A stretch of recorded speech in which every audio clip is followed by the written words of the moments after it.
بسم اللہ الرحمن الرحیم۔ السلام علیکم ورحمۃ اللہ وبرکاتہ۔ عزیز طلباء طالبات، بسم اللہ الرحمن الرحیم۔ تقابل ادیان و مذاہب کا سبق نمبر 47 آج ہم پڑھ رہے ہیں۔ اس سبق کا عنوان ہے زرتشت، مجوس اور اسلامی تعلیمات کا موازنہ۔ آج کے اس سبق میں ہم 3 مذاہب کا موازنہ کریں گے: زرتشت، مجوس اور اسلام۔ ان تینوں مذاہب میں دیکھیں گے کہ 4-5 چیزوں کو لے کر کے کہ ان چیزوں سے متعلق ان تینوں کے کیا کیا نظریات ہیں۔ سب سے پہلے کو سمجھتے ہیں۔ وہ نقطہ یہ کہ زرتشت کا تقابل کرتے ہوئے یہ جاننا ضروری ہے کہ عوام کے ذہنوں میں چونکہ زرتشت اور مجوس ایک ہی مذہب کے 2 مترادف نام ہیں عوام کے ذہنوں میں، اس لیے وہ ان میں تقابل کی ضرورت بھی محسوس نہیں کرتے، حالانکہ حقیقت کچھ اور ہے۔ بنا بنی ہم اس بات کی توضیح کرنا چاہتے ہیں کہ زرتشتی تعلیمات اور مجوسیت کبھی بھی جمع نہیں ہو سکتے۔ اس کی تفصیل درج ذیل ہے کہ کیا کیا ڈفرینسز ہیں تینوں مذاہب کے درمیان، اور زرتشت اور مجوس میں خاص طور سے کیا ڈفرینسز ہیں جس کی وجہ سے ہم ان دونوں کو الگ سمجھتے ہیں، جبکہ عوام کے ذہن میں یہ بات ہے کہ دونوں ایک ہیں، اس لیے ان دونوں کے درمیان تقابل کو سمجھنا ضروری ہے۔ سب سے پہلی بات توحید کے متعلق زرتشت میں یہ بات گزر چکی کہ زرتشت کی بنیادی تعلیمات توحید کے عنصر سے خالی نہیں، لیکن اس کے ساتھ ساتھ وہ خیر اور شکر کا موجب الگ الگ ہستیوں کو قرار دیتا ہے۔ یعنی زرتشت کی ایسی تعلیمات تو ملتی ہیں جو ایک خدا کو بیان کرتی ہیں، لیکن پھر آگے چل کر کے وہ خیر اور شر کا 2 خالق الگ الگ مان لیتی ہیں۔ اس کے بالمقابل مجوس کے یہاں توحید کا کوئی پہلو موجود ہی نہیں، یہ بنیادی طور پر 2 خداؤں کے قائل ہیں، لیکن در حقیقت وہ بے شمار دیویوں اور دیوتاؤں کے پجاری ہیں۔ اسلام میں توحید کے عقیدے کو جو اہمیت حاصل ہے وہ کسی اور کو نہیں، حتیٰ کہ اسلام میں خیر اور شر دونوں کا خالق ایک اللہ کو ہی قرار دیا گیا ہے، اور شرک کو انتہائی نفرت انگیز فعل قرار دے کر اس کی شدید مذمت کی گئی ہے۔ ایک بات توحید سے متعلق، تینوں زرتشت، مجوس اور اسلام تینوں میں ڈفرینسز ہیں۔ زرتشت توحید کا قائل ہے لیکن خیر اور شر کا خالق الگ الگ مانتا ہے، یعنی ان کی تعلیمات میں ایک بات تو یہ ہے کہ ایک خدا ہے، لیکن وہ خدا صرف خیر کا خالق ہے۔ اس کے بعد پھر مجوس میں بات آتی ہے کہ مجوس کے ہاں توحید کا تو کسی قسم کی کوئی تعلیم نہیں، کسی قسم کا کوئی عنصر نہیں توحید کا، اور توحید مجوس میں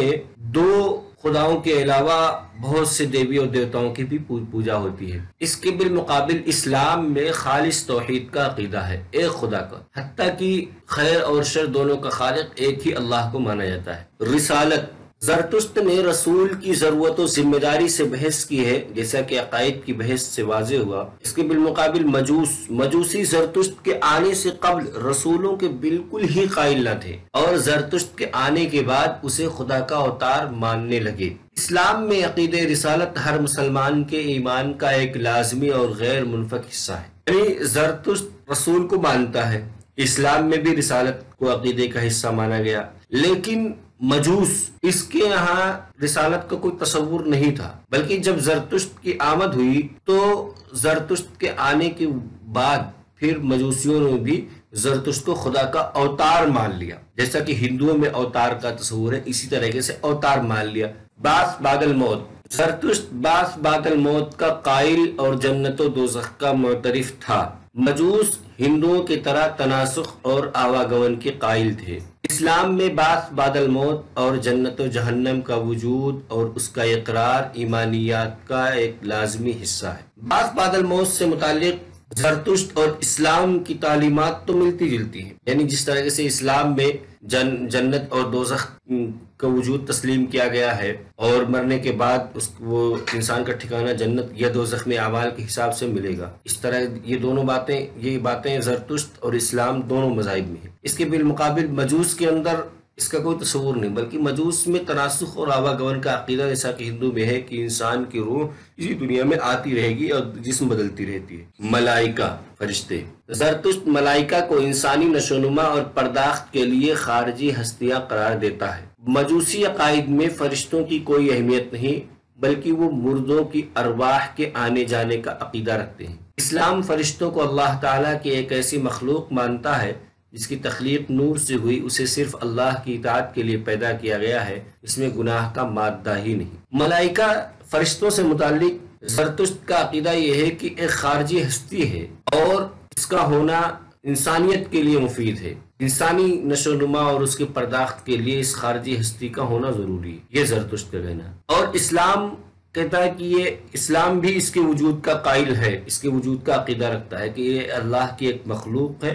جو نورانی مخلوق ہے اور اللہ کی اطاعت کے لیے پیدا کیا گیا، اس کے اندر کسی قسم کی کوئی گناہ کا کوئی مادہ نہیں۔ اس کے بالمقابل مجوس کے اندر فرشتوں سے کوئی بحث ہی نہیں، وہ فرشتوں کو کوئی اہمیت ہی نہیں دیتے، بلکہ ان کے یہاں اس کے بالمقابل ایک تصور یہ ہے کہ ارواح جو ہیں وہ آتی جاتی رہتی ہیں، ان کے زندگی کا عقیدہ رکھا جاتا ہے، ان کو قابل تصرف مانا جاتا ہے،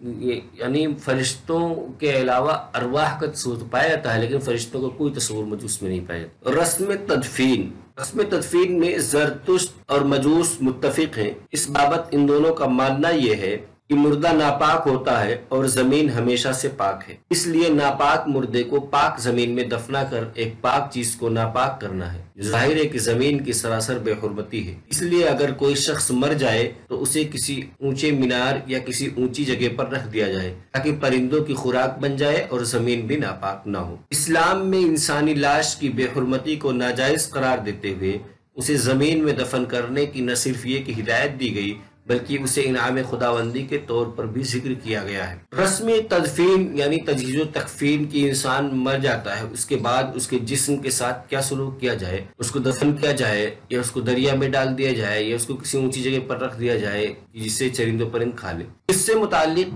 زرتشت اور مجوس یہ دونوں اس معاملے میں متفق ہیں۔ ان دونوں کا کہنا یہ ہے کہ اس کو دفن نہیں کیا جا سکتا، کیونکہ دفن کرنے سے ان کا کہنا ہے کہ مردہ جو ہوتا ہے وہ ناپاک ہوتا ہے اور زمین پاک ہوتی ہے، جب اس کو دفن کریں گے تو زمین ناپاک ہو جائے، اس لیے ہم زمین کو ناپاک نہیں کرنا چاہتے، چنانچہ اس کے لیے ضروری ہے کہ میت کو اور مردے کو کسی اونچی جگہ پہ، مینار پہ یا کسی اور پہاڑی پہ یا کسی ایسی جگہ پہ رکھ دے جہاں چرندوں پرندوں تو وہ کھا لے۔ اس کے بالمقابل اسلام میں انسانی لاش کا احترام کیا جاتا ہے، اس احترام کے پیش نظر اس بات کا حکم دیا گیا اسے دفن کیا جائے اور پھر اس کو تجہیز و تکفین کا پورا نظام پیش کیا گیا، اور نہ صرف یہ کہ ہدایت دے گی بلکہ اس کو انعام خداوندی کے طور پر بھی ذکر کیا گیا ہے۔ مناکحت، زرتشت اور مجوس کے یہاں سگے بہن بھائیوں اور دیگر حقیقی رشتہ داروں میں باہمی مناکحت کا سلسلہ قائم کرنا جائز ہے۔ اسلام میں اس کی سختی سے ممانعت کی گئی ہے اور رشتے مناکحت کے لیے محرم و غیر محرم کی پوری تفصیل بیان کر کے یہ واضح کر دیا گیا کہ کس سے رشتہ ہو سکتا ہے اور کس سے نہیں۔ مناکحت یعنی شادی بیاہ سے متعلق زرتشت اور مجوس تو اس بات پہ متفق ہیں کہ شادی بیاہ کسی سے بھی کیا جا سکتا ہے، حتیٰ کہ بہن اور بھائی بھی آپس میں رشتے کر سکتے ہیں، اور اس کے علاوہ بھی دوسرے حقیقی رشتہ دار بھی رشتہ کر سکتے ہیں، ان کے یہاں محرم غیر محرم کی کوئی تفصیل نہیں، کوئی رکاوٹ نہیں ہے اسی، جبکہ اسلام میں غیر محرم اور غیر محرم کی پوری تفصیل بیان کی گئی اور اس اصول کے پیش نظر یہ بتایا گیا، یہ محرم اور غیر محرم کی روشنی میں تعین کی گئی کہ کس سے انسان رشتے مناکحت کر سکتا ہے اور کس سے نہیں کر سکتا۔ خلاصہ آج کے اس یہ ہے کہ سبق میں ہم نے سب سے پہلے تو ایک نقطے کو پڑھا کہ زرتشت اور مجوس کے بارے میں ایک نقطے کو سمجھا، پھر اس کے بعد توحید سے متعلق تینوں مذاہب کے نظریات کو، پھر رسالت کے بارے میں پڑھا، پھر بعد الموت کے بارے میں پڑھا، پھر ملائکہ فرشتوں کے بارے میں پڑھا، پھر رسم تدفین سے متعلق پڑھا، پھر سب سے آخر میں مناکحت سے متعلق پڑھا کہ مناکحت سے متعلق تینوں کے کیا